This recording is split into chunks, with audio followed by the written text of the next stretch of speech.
ይላል። ጀርባዋን ሲመታት መንታ ልጆች ከምታቦካው ጭቃ ላይ ወጥተው ወደቁ። ልታነሳቸው ጎንበስ ስትል ታዩ እዚያው እርገጭው፣ እንደውም የሰው ደም ሕንፃውን ያጠነክረዋል። ከእንዲህ አይነታችሁ ምእመናን ክፉ አትሁኑ፣ ለወንድሞቻችሁ ቸር ደግ ሁኑ። የሚገርም ነው። እግዚአብሔር ሰማት። በዚያው ምለት እግዚአብሔር እንዲህ አለ፣ ሰማይኩ ጋሮሙ አልቅሼ ሲቀለ ነግሬሽ ውስጤ አትዘገይም ስትሰሪልኝ ቤቴ። መንፈስ ቅዱስ አሐዱ አምላክ አሜን። መካባ ከንማ ከናፈር ሁሉ ወቀኝቶክ አሜን።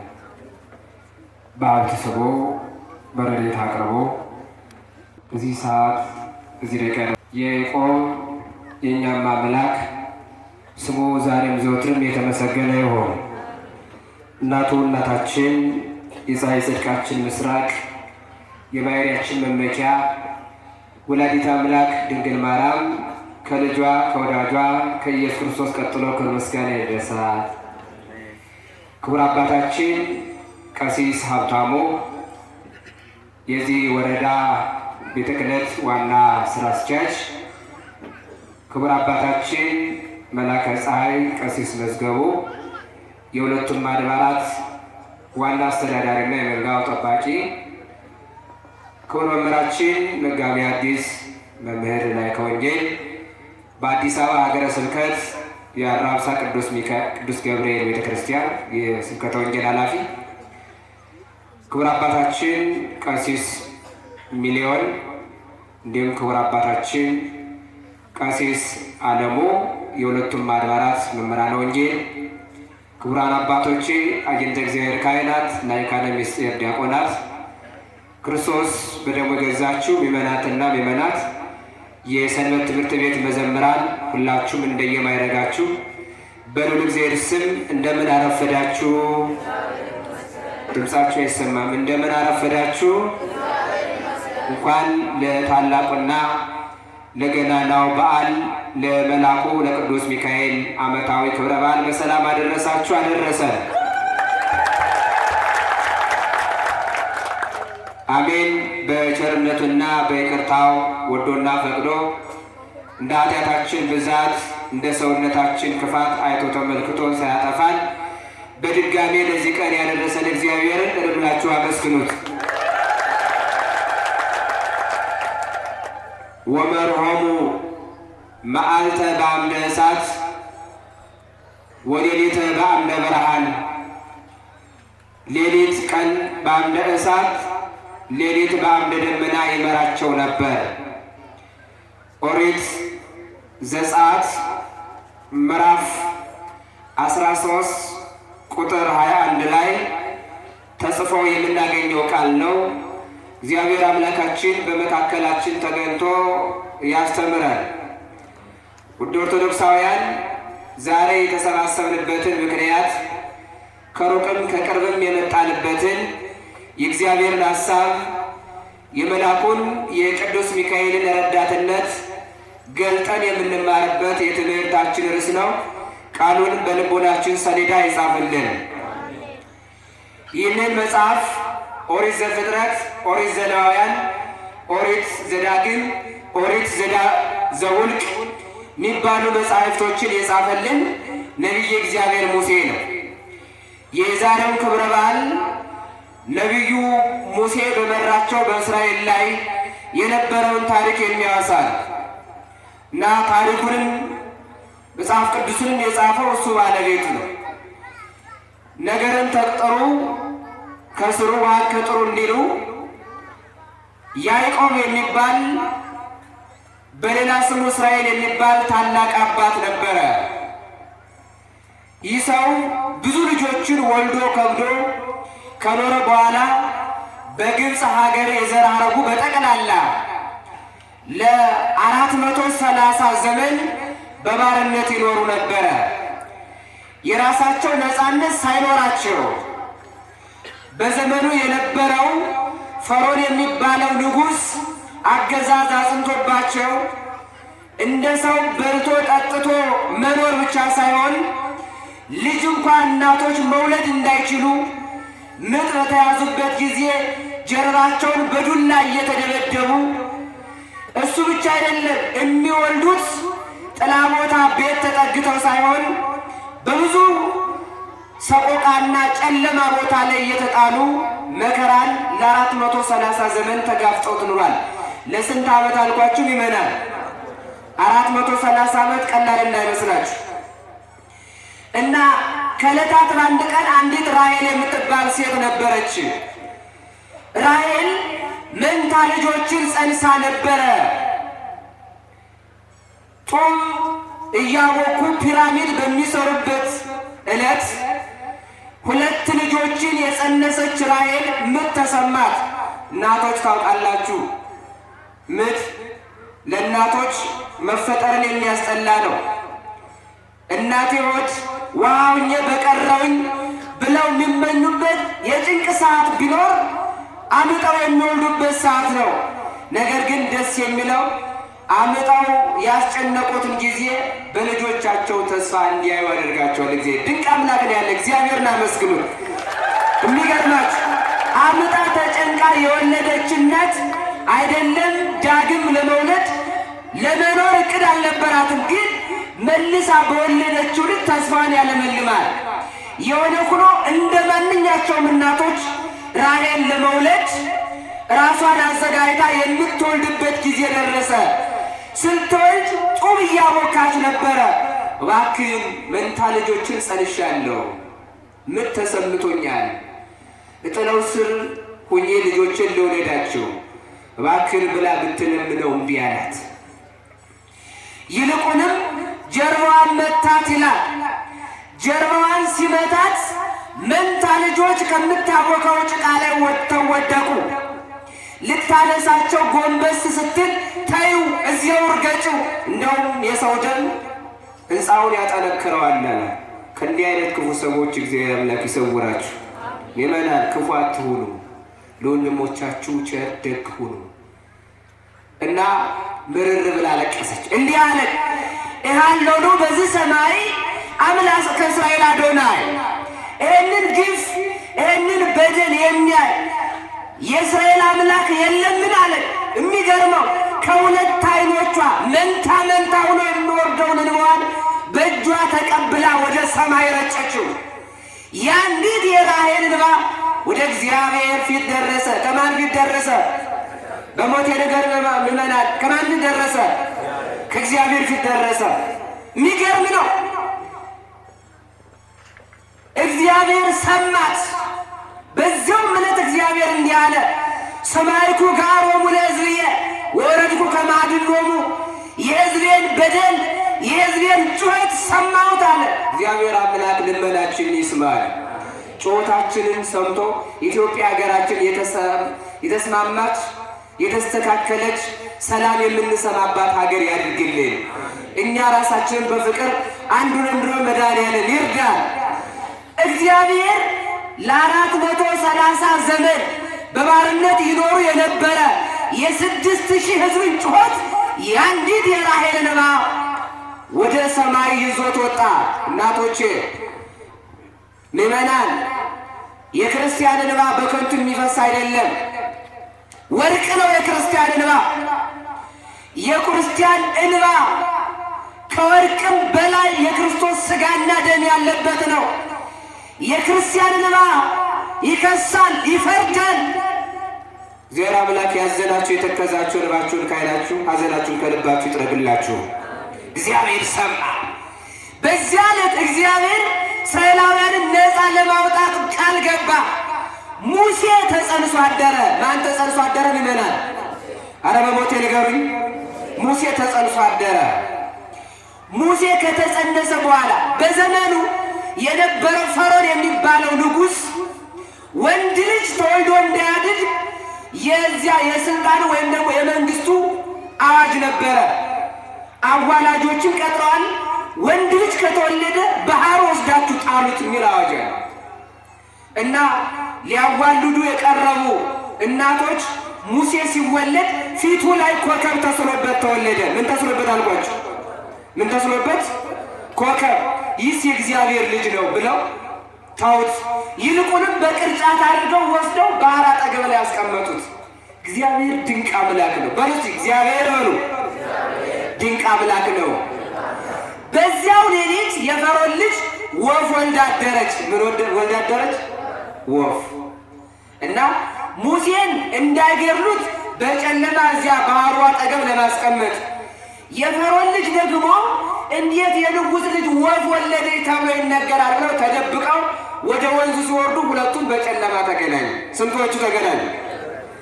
ምን ልታረጉ መጣችሁ? አይ ወንድ ልጅ ተወለደ፣ ፊቱ ላይ ኮከብ ተስሎበት አገኘን። ስለዚህ ከምንገለው ዝም ብለን በረሃ አጠገብ ልናስቀምጠው ነዋል። እናንተ ለምን መጣችሁ? አይ የታላቁ ንጉሥ ልጅ ወፍ ወልዳ ወፍ ወለደች ሊባል ነው ወይ?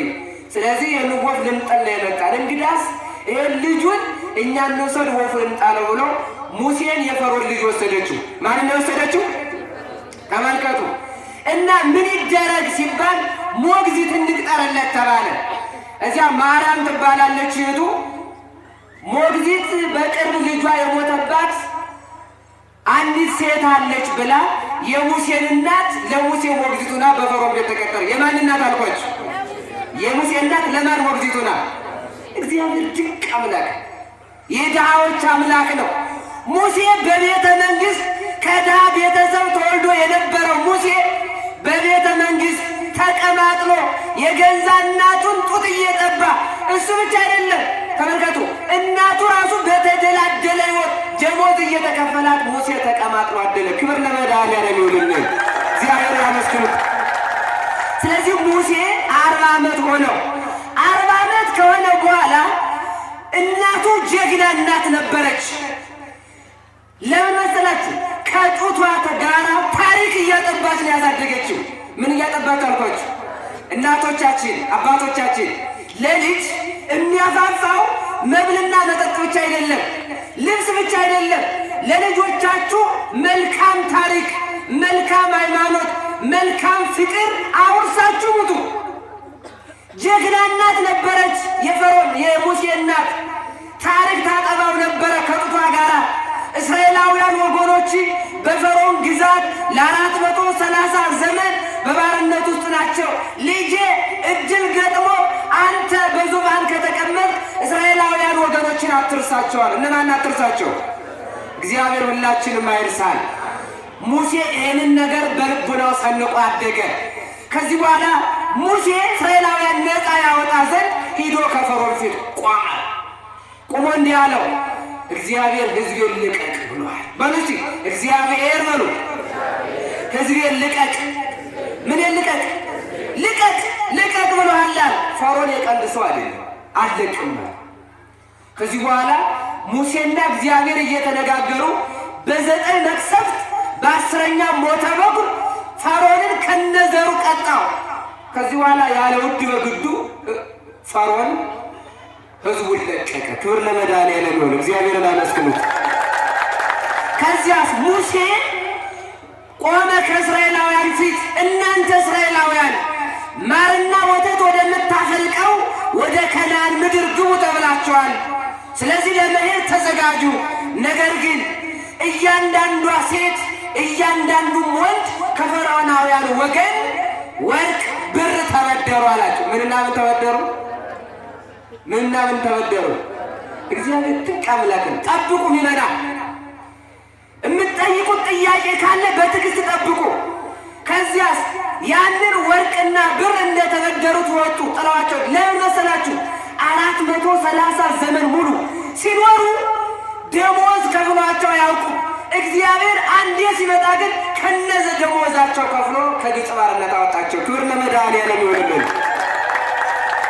እናስ ማን ይመራ ጀመረ? ሙሴ እየመራቸው ይሄድ ጀመረ። አሁን ሌላ ክስተት መጣ። ለእስራኤላውያን ከግብፅ መውጣት እና ከነዓን መግባት በጣም ቀላል ነገር ነበር የመሰላቸው። ነገር ግን መንገድ ላይ መሰናክል ገጠማቸው። መንገድ ላይ በዋይታ የማይወጣ በመርከብ የማይሻገር ረጭ ጸጥ ያለ የኤርትራ ባህር ተኝቷል። ወደ ኋላ እንዳይመለሱ እንደገና ፈርዖን በሰረገላ ተጭኖ ሾተልና ጅራፍ ይዞ እየተከተላቸው ሊገርፋቸው። የሚገርማችሁ የፈርዖን ፈረሶች የሚበሉት 49 የወይራ ፍልጥ ነው። እየሰማችሁ 49 ሸክም የወይራ ፍልጥ ነው። በአንድ 40 ሜትር መራመድ የሚችሉ ናቸው። እስራኤላውያን ለብዙ ዘመናት የሄዱትን መንገድ ፈርዖን በአጭር ጊዜ ደረሰባቸው። አሁን ምን ሆነ? ወደ ጎን እንዳይሄዱ ምድያማውያን የሚባሉ ጠላቶች አሉባቸው። ወደ ግራ እንዳይሄዱ አሞናውያን የሚባሉ ጠላቶች አሉባቸው። ወደ ኋላ እንዳይመለሱ ፈርዖን ጅራፉን ይዞ እየተከተላቸው ነው። ወደፊት እንዳይገሰግሱ የኤርትራ ባሕር ረጭ ጠጭ ብሎ ተኝቷል። ዙሪያውን ጥምጥም ከሆነ ችግር መድኃኔዓለም ይሰውራችሁ። አሁን ሙሴ ማነው እስራኤል አጉረመረሙበት። ሙሴ እንደዚህ መሆኑን ብናውቅ ነው ለምን አወጣን ከግብፅ? እዚያው የግብፅ ባርነት ዱባ ቀቅሎ ሽንኩርት ከትፎ መኖር ይሻለን ነበር አሉት። አጉረመረሙ። ወገኖቼ በካህናት አባቶቻችሁ ዘንድ አታጉረምርሙ። በሚያገለግሏችሁ መንግስት ሰራተኞች ዘንድ አታጉረምርሙ። ይልቁንም መፍትሄ በጋራ ለማምጣት ነው መፍትሄ ማቀድ። ሙሴ ሲያጉረመርሙበት ጨነቀው። ብቸኛው የሚያማክረው ሌላ ሰው የለው። ብቸኛው አማካሪ እግዚአብሔር ብቻ ነው። ማን ብቻ ነው ይመናል? እስኪ ስሙን ከፍ አድርጋችሁ ንገሩ። ማን ብቻ ነው? እግዚአብሔር ነው። ይኸውላችሁ ለችግራችሁ መፍትሄ ሊሰጥ የሚችለው እግዚአብሔር ነው። ለሰው ብትነግሩት የቡና መጠጫ ነው የሚያደርጋችሁ። የቤታችሁ አዳ ጎድጓዳ አለ። በትዳራችሁ መካከል ከባሎቻችሁ ጋራ ከሚስቶቻችሁ ጋራ የሚገጥማችሁ ብዙ ትየለለ የሆነ ችግር አለ። ግድ የለም ለቅዱስ ሚካኤል መታችሁ ተናገሩ። ለማን ተናገሩ አልኳችሁ? ለእናቱ ለድንግል ማርያም ለእግዚአብሔር ተናገሩ። መፍትሄ የሚገኘው ከእርሱ ነው። ሙሴ ዙሪያውን ሲጨንቀው በርክክ አለና ወደ እግዚአብሔር እጁን ዘረጋ። ጌታ ሆይ መንገድን አሳየኝ። እስኪ በሉ ጌታ ሆይ በሉ መንገድን አሳየኝ። ምን በለኝ? መንገድን አሳየኝ። ይህን ብሎ ሲጸልይ ምን አለው እግዚአብሔር? መንገድ ማሳየት አይደለም እኔ ራሴ እመራለሁ አለና መልአኩ ቅዱስ ሚካኤልን ወደ ሙሴ ላከው ይላል። ክብር ለመድኃኔዓለም ይሁን። ማን ነው ወደ ሙሴ የተላከው? አራት ወዱቱም ወይ ማን ነው የተላከው? አልተሰማኝም። ማን ነው የተላከው? እግዚአብሔር አምላክ ወደ የቤታችሁ ቅዱስ ሚካኤል ይምጣላችሁ። ችግራችሁን ሁሉ መልአኩ ቅዱስ ሚካኤል ይፍታላችሁ። ለሙሴ ሚካኤል ተልኮ መጣ። እሱ ብቻ አይደለም ቅዱስ ገብርኤልም ተልኮ መጣ። ከዚህ በኋላስ ሙሴ ሄደና ከኤርትራ ባሕር አጠገብ ላይ ቆመ። ሙሴ አለው በትርህን አውጣ እና ምን በል ከኋላ የምታያቸውን ጠላቶችን ለአንዴና ለመጨረሻ ከእንግዲህ አታያቸው። ስለዚህ አለው ባሕሩን በበትር እንተዋለን። ባሕሩን በምን?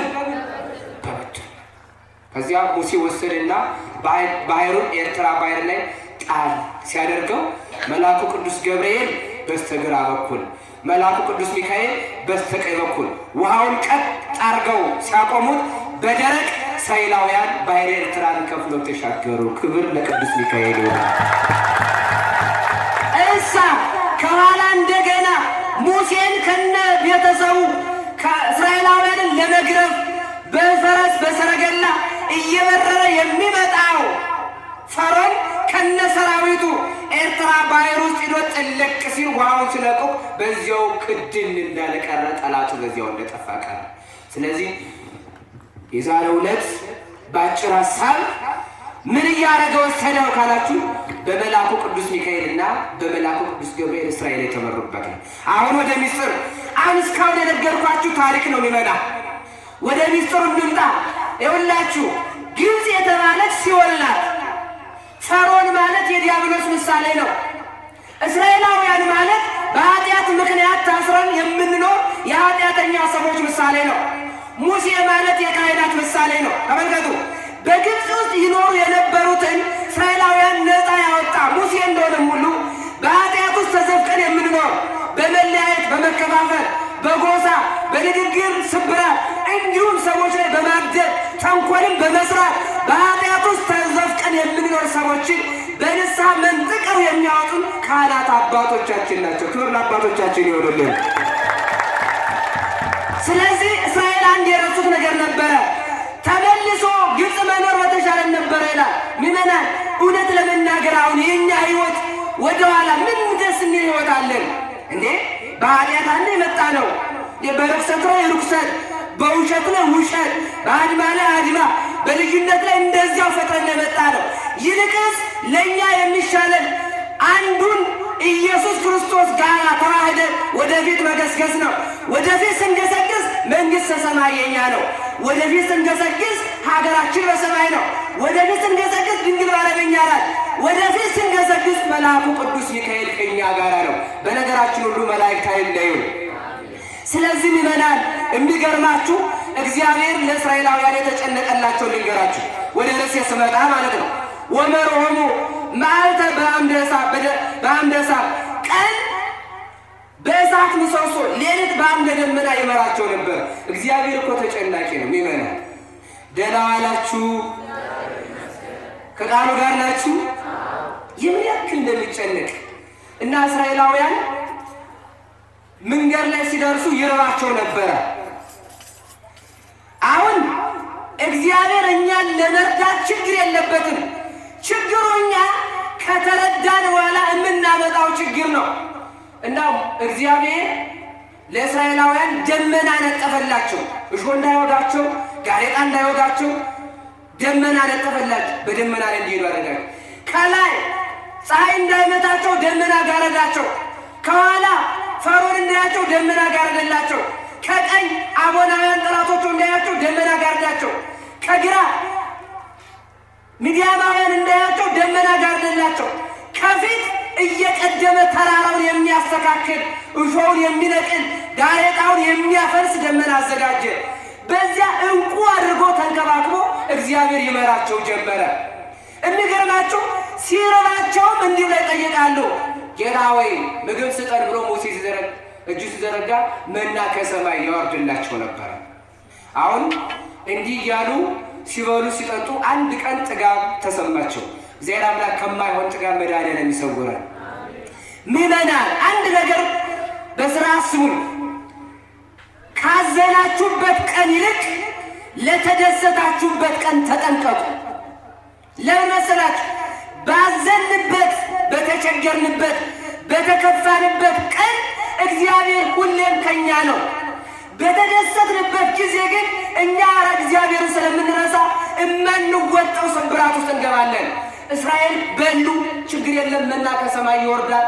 አይዘሩም፣ አያጭዱም፣ አይለብሱም፣ እሱ ምግቡን ችሏቸዋል። ውሃ አይቸግራቸውም፣ ከደረቅ አለት ላይ ውሃ ያፈልቅላቸዋል። አንድ ቀን ግን ጥጋብ ተሰማቸው። እኛ እንጀራ መብላት ሰልችቶናል። ምን መብላት? አረ በሞቴ ንገረኝ፣ ምን መብላት ሰልችቶናል? አንተ ዝም ብለህ ከሰማይ የምትወርደው ሰልችቶናል። እሺ ምን ይሁንልህ? ሁላችሁ ስጋ ይሁንልህ። ምን ይሁንልህ? አረ ተው ንገሩኝ። ስጋ። እኛ ያንተን ውሃ ነው በየቀኑ መጠጣት ሰልችቶናል እና ምን ይሁን? ወተት ይሁንልናል። ምን ይሁንልህ? ወይ ጥጋብ እንደው እኮ ይገርማቸዋል። ሰው ጥጋባችን እኮ እኛ ክበር ነው አይደል? ግን እንደ ነገሩ ነው ያዘን። እግዚአብሔር ለእሱ እንድንጠቅም አድርጎ ያኑረን ሁላችንም ነው። አዎ ስጋ ነው የምትፈልጉ? አዎ ወተት ነው የምትፈልጉ? መልካም። አውርዶሙ ቆላተ ሐራሴቦን ወደሚባለው በረሃ አውርዷቸው አለ ሙሴው። እዚያ ይዞ ወረደላቸው። ከዚያ እግዚአብሔር ተጨናቂ አይደል? ለሚበሉት ስጋ ለሚጠጡት ወተት ታዘጋጀላቸው። አሁን ያለን የሚደንቀው ስጋ አድርግልን አሉት፣ ስጋ አደረገላቸው። ወተት አድርግልን አሉት፣ ወተት አደረገላቸው። አሁን ይህንን ከተው በኋላ ባሕረ ኤርትራን ከፍሎ ያሻገራቸውን ከተው በኋላ ትተው የፈርዖን ባርነት ረስተው እንዲሁም ደግሞ የተደረገላቸውን ከሰማይ የወረደው መና የፈለቀውን ውሃ ረስቶ እግዚአብሔርን ሽምጥጥ አድርገው ክደው ጣዖት ማምለክ ጀመሩ። አሁን ቀዩ ተነካ። ቀይ መስመር አለፉ።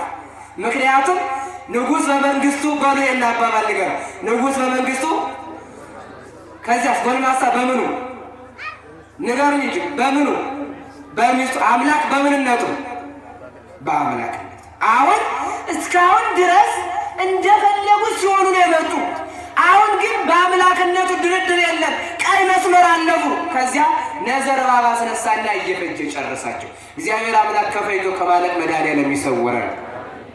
ስለዚህ ያቺ ሙሴ ሲመራ ከነበረው ማርና ወተት ከምታፈልቀው ሀገር እግዚአብሔር ካሻገራቸው በኋላ ግን ምንድን እነማን ናቸው የገቡ? ሁለት ሰዎች ናቸው፣ ኢያሱና ካሌብ ናቸው የገቡ።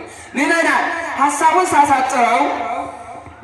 ሐሳቤን ሳሳጥረው በዛሬው ዕለት የተሰባሰብንበት ትልቁ ምክንያት እስራኤላውያንን የታደገ መልአኩ ቅዱስ ሚካኤል ስለሆነ ነው። ስሙን ንገሩኝ። ኧረ በሞቴ ንገሩኝ እስኪ። ሚካኤል በሉ የምትወዱት። አይሰማኝም። ሚካኤል በሉ እስኪ። እስራኤልን ነፃ ያወጣ ማን ነው? ከፈርዖን ባርነት ያወጣቸው ማን ነው? ከምድያማውያን ጠላት ያወጣቸው ማን ነው? ከአሞናውያን ጠላትነት ያወጣቸው ማን ነው? ባሕረ ኤርትራን ቀጥ አድርጎ የከፈለ ማን ነው? መና ከሰማይ እንዲወርድላቸው በጽዮን ሲጠይቅ የነበረ ማን ነው? ከደረቅ ዓለት ላይ ውሃ ያፈለቀላቸው ማን ነው? እግዚአብሔር ቅዱስ ሚካኤል ልመና ነው። ክብር ለመድኃኒዓለም ይሁን። አመስግኑት። ስለዚህ ነው ከሆነ ዛሬ እኛ ለምን ተሰባሰብን ነው። በሕይወታችን ብዙ የደረቀብን ዓለት አለ። ሊፈልቅልን የሚገባ እንደ እስራኤላውያን ሊከፈልልን የሚገባ ባሕር አለ ከፊታችን ላይ።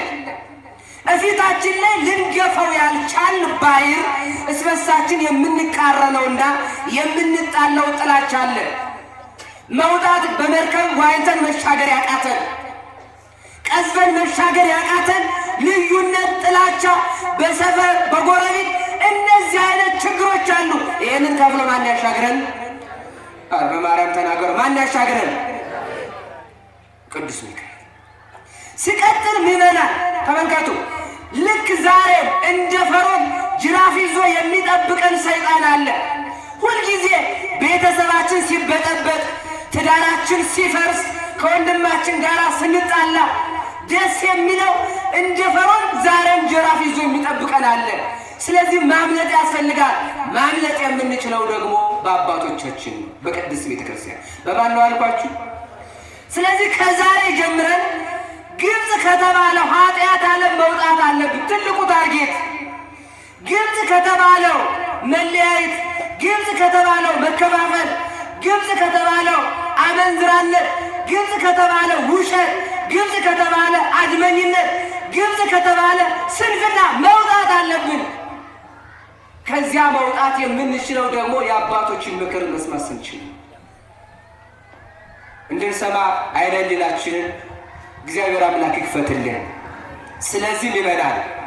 ስለዚህ በአጭር ሀሳብ የዛሬው ትምህርታችን ሲጠቀለል እግዚአብሔር ሁልጊዜም በችግራችን ሁሉ ስንጠራው ደራሽ ነው። መልአኩ ቅዱስ ሚካኤል ደራሽ ነው። እስኪ ሁላችሁ አንድ አይናችሁን ጨፍኑ። ውስጥ ሲጨፍኑ እዚያ የሚመጡትን በዚያው እንዲረጋጉ አድርጉ። ዳር ላይ ያላችሁ ሰዎች እስኪ አንድ ጥያቄ ጠይቃችሁ፣ ለዚህ ለአይናችሁ ብሌን ቅርቡ ምንድን ነው? ለምሳሌ ጉድፍ ወደ አይናችሁ ሊገባ ቢል ተሎ የሚደርስ ከእጃችሁና ከቅንድባችሁ የትኛው ንገሩኝ እስኪ። እስኪ ቅንድብ ነው እጅ ነው የምትሉ እጃችሁ ነው እስኪ ንገሩኝ። ከእጃችሁና ከቅንድባችሁ ለአይናችሁ የሚቀርብ የትኛው ነው ንገሩኝ እንጂ። ቅንድባችን ነው አይደል? መልአኩ ቅዱስ ሚካኤል ተመልከቱ። መልአኩ ቅዱስ ሚካኤል ለእኛ ሲደርስልን ለአይናችን ብሌን የአይናችን ቅንድብ ፈጥኖ ከሚደርስለት ይፈጥናል። ለምሳሌ አይበለውና ችግር ቢገጥማችሁ ፖሊስ ብትጠሩ ፖሊስ ከስንት ሰዓት በኋላ ይደርስላችኋል? ወይ ከ2 ሰዓት ወይ ደግሞ ከ3 ሰዓት። ያውም በስንት ልመናና ጣጣ ነው። ከ2 ሰዓትም ከ3 ሰዓትም በኋላ ይመጣ። መልአኩ ቅዱስ ሚካኤል መልአኩ ቅዱስ ገብርኤል ብላችሁ ስትጠይቁ ግን ገና ቃሉ ከአንደበታችሁ ሳይወጣ ፈጥኖ ይደርስላችኋል። ፈጣን የሆነ መልአክ ነው። ለሁላችሁ የሚደርስላችሁ አመስግኑት በእውነት እግዚአብሔርን። ስለዚህ ይበላል በአጭር ሀሳብ ሲጠቀለል ወመሮሙ መዓልተ በአምደ እሳት፣ ሌሊት በአምድ ቀን በአምደ እሳት፣ ሌሊት በአምደ ደመና ይመራቸው እንደነበረ እኛ ዛሬ እዚህ የተሰበሰብነው ግብፅ ከተባለ ኃጢአት ወጥተን መርቶ መንግሥተ ሰማያት በአማላጅነቱ እንዲከተል ነው። ስለዚህ ሁላችንም በአማላጅነቱ መርቶ ወደ መንግሥተ ሰማይ ያብቃን። ቀሪውን ፀሐይ ላይ ስለተቀመጣችሁ ነው። ከሰዓት ነገረ መላእክት ዙሪያ እንማራለን። ያስተማረን የገሰጸን የአባቶቻችን አምላክ የተመሰገነ ይሁን። ግብፅ ከተባለ